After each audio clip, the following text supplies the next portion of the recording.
வணக்கம். இன்னைக்கு நாம பார்க்க போற படம் நூறு சாமி. இந்த நூறு சாமி படத்தை பத்தி தான் பார்க்க போறோம். இந்த படம் வந்து வாசிகா வந்து நடிச்சிருக்காங்க. அப்புறம் விஜய் ஆண்டனி நடிச்சிருக்காரு. சசி இயக்கியிருக்காரு. இந்த காலகட்டத்துல இப்படி ஒரு கதை வந்து தேவைப்படுதுன்னு தான் சொல்லணும். இந்த படத்தோட கதை என்ன அப்படின்னு பாத்தீங்கன்னா, சுவாசிகா அவங்களுக்கு வந்து ரெண்டு பையனுக்கும் ஒரு 10 வயசு இருக்கும்போது சுவாசிகாவோட கணவர் வந்து இறந்துறாரு. இவங்க வந்து ரொம்ப கஷ்டப்பட்டு அந்த பையனை வந்து படிக்க வச்சு நல்ல வேலையில வந்து ஆளாக்கி விடுறாங்க. ஆனா இவங்களுக்கு ஃபேமிலி இருக்கு. இவங்க சுவாசிகாவோட அண்ணன் கருணாசு, அப்பா அம்மா எல்லாருமே இருக்காங்க.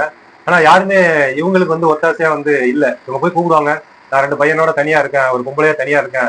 அவங்க அம்மாவை கூப்பிடுவாங்க. அவங்க வந்து நான் வந்து அப்பாவை பார்த்துக்கணும், பேரப்பிள்ளைய அவங்க பசங்களை பார்த்துக்கணும், காடு கழனியை பார்த்துக்கணும்னு சொல்லிடுவாங்க. கூப்பிடும்போது அவங்க வரமாட்டாங்க. அப்ப இவங்களே தனியா இருந்து 2 பசங்களையும் ஆளாக்கி கொண்டு வருவாங்க. ஒரு ஒரு கணவர் இல்லாம ஒரு பெண் தனியா இருந்தா எந்தெந்த பிரச்சனை, எந்தெந்த கஷ்டத்தெல்லாம் அனுபவிப்பாங்க அப்படிங்கிறத இயக்குனர் சசி வந்து அழகா சொல்லியிருக்காரு. நைட்டு 11 மணிக்கு லைட்டு போட்டாலே யாராவது ஒரு ஆம்பளை வந்திருப்பானோ அப்படின்பாங்க. குடிகாரன், ஊர் தலைவர், இந்த மாதிரி நிறைய பேர் வந்து வச்சிக்கிறேன், உதவி பண்றேன், இந்த மாதிரி நிறைய டிஸ்டர்ப்லாம் வந்து பண்ணுவாங்க. இதெல்லாம் வந்து சொல்லியிருக்காங்க. சரி, முக்கியமான மெசேஜா என்ன சொல்லியிருக்காங்கன்னா, இந்த மாதிரி ஒரு கைம்பெண் விதவைகள் உடனே வந்து இந்த மாதிரி கணவர் இறந்துட்டா அவங்க வந்து ஒரு வாழ்க்கை துணையை எடுத்துக்கணும். அதுதான் இந்த சமூகத்துல வந்து வாழ்றதுக்கு வந்து கரெக்டான ஒரு இது அப்படிங்கிற விஷயத்த சொல்லியிருக்காரு. உதாரணத்துக்கு பாத்தீங்கன்னா, இவங்க சந்திக்கிற பிரச்சனைலாம் பார்க்கும்போது வேற ஒரு கல்யாணம் பண்ணிக்கலாமோ அப்படின்னு தோண வச்சிருது உங்களுக்கு. அது காரணம் அந்த சமுதாயம் தான்.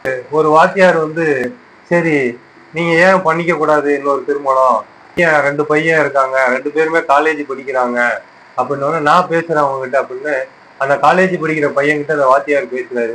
தம்பி, உங்க அம்மாவுக்கு வந்து வேற ஒரு கல்யாணம் பண்ணி வச்சிடலாம், அவங்களுக்கும் ஒரு துணை வேணும் அப்படிங்கும்போது பையன் வந்து பயங்கரமா டென்ஷன் ஆகி அவங்க அம்மாட்ட சண்டை போட்டு அவங்க அம்மாவுக்கே ரொம்ப ஒரு மாதிரி ஆயிடுது. அந்த பையன் மூஞ்சில முடிக்கிறதுக்கே ரொம்ப இதுவாயிருக்கு.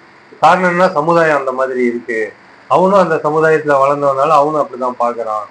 அதுக்கப்புறம் ஒரு காலகட்டத்துல அந்த பையன் இன்னொரு 4 வருஷம் கழிச்சு தான் தெரியுது, ஒருத்தருக்கும் ஒரு ஒரு தேவைகள், ஒரு துணை தேவை அப்படிங்கிற விஷயத்த புரிஞ்சுக்கிட்டு அவனே வந்து அவங்க அம்மாவுக்கு வந்து ஓகே சொல்லி நீங்க கல்யாணம் பண்ணிக்காங்கும் போது இப்போ அவங்க அம்மா வந்து வேணான்னு சொல்றாங்க. இப்போ அவங்கள சம்மதிக்க வச்சு அதுக்காக இவன் வந்து ரொம்ப மெனக்கெட்டு ஒரு திருமணத்தை ரெடி பண்றாங்க. மாப்பிள்ளை தேடும்போது தான் அப்படி வந்த மாப்பிள்ளை தான் நம்ம விஜய் ஆண்டனி சார். அவர் வந்து ஆல்ரெடி கல்யாணம் ஆகி அவங்க மனைவி இறந்து ஒரு பெண் குழந்தை இருக்கும்.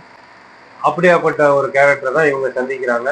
இவங்க 2 பேருக்குள்ளேயும் ஒரு நல்ல ஒரு அண்டர்ஸ்டாண்டிங் ஆனவொன்னே சரி கல்யாணம் பண்ணிக்கலாம் அப்படின்னு